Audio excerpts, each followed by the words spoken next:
I want to know about the man you knew, the Alistair Darling you knew. Well, he was a great guy, and he was completely straight. He had a wonderful, wicked sense of humour. He was completely reliable, and he was a great gossip in private. So he was very discreet. So he was the kind of best of friends to have in politics. And I can tell you there aren't that many friendships in politics. It's mainly strictly business. But he was a wonderful human being, as well as being a very, very effective senior minister. And the fact that he survived the whole 13 years of the administrations of Tony Blair and of Gordon Brown tells you a great deal about his capabilities. And helping rescue large parts of the banking sector is not on every Chancellor's CV. It certainly isn't. I remember him talking to me at the time about what was going on. I think quite a lot of people would have been kind of frozen in the headlights by that experience of discovering from the chairman of RBS that in the morning that the bank was going to run out of money in the afternoon. But he got on with it and put together a rescue package from which the British economy survived and ultimately prospered. It was to his fury, and I have to say those of his colleagues, including me, that George Osborne in particular and David Cameron, for reasons I understand, but they so parodied what Alistair had done, whereas in fact he's done as good a job as any Chancellor, regardless of party, could possibly have done in those circumstances. And they were not circumstances caused by British government policy. He seemed to deal with it all with such calmness. Was he really like that?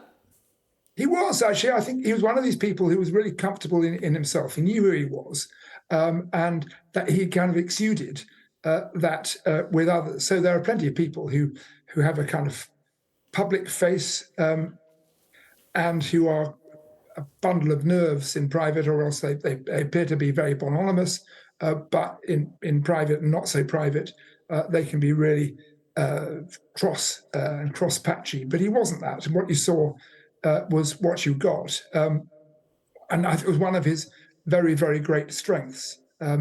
He'd had a slightly rickety student career, as indeed I had had. I used to tease him about this. He was a Trotskyist when he was at university. There are pictures of him, which I dare say you've seen, of him wearing a long hair. He wasn't the only one doing that or coming out with fairly extreme views. But he wore the tease, and obviously, in my case, teased me back as well. Yeah, long hair doesn't mean you're a Trotskyist, but... No, but he was genuinely a Trotskyist. Yeah, I get your point.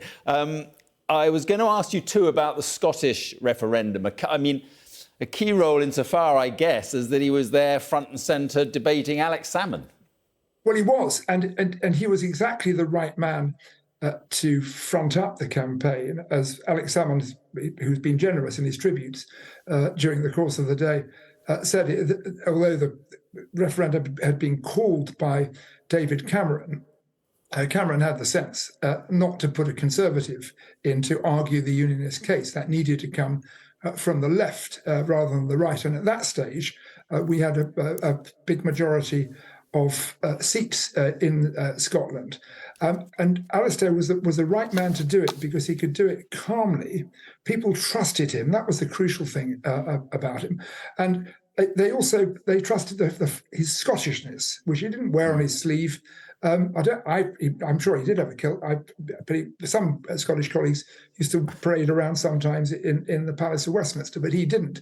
But he was obviously completely Scottish, committed to the Scottish nation. But as he said in many of those debates, his view was it was not in Scotland's best interests for it to separate out of the United Kingdom. And happily, thankfully, that was the view that prevailed. Jack, I've got 10 seconds for you. Sum him up. Brilliant, funny, and a man to be trusted.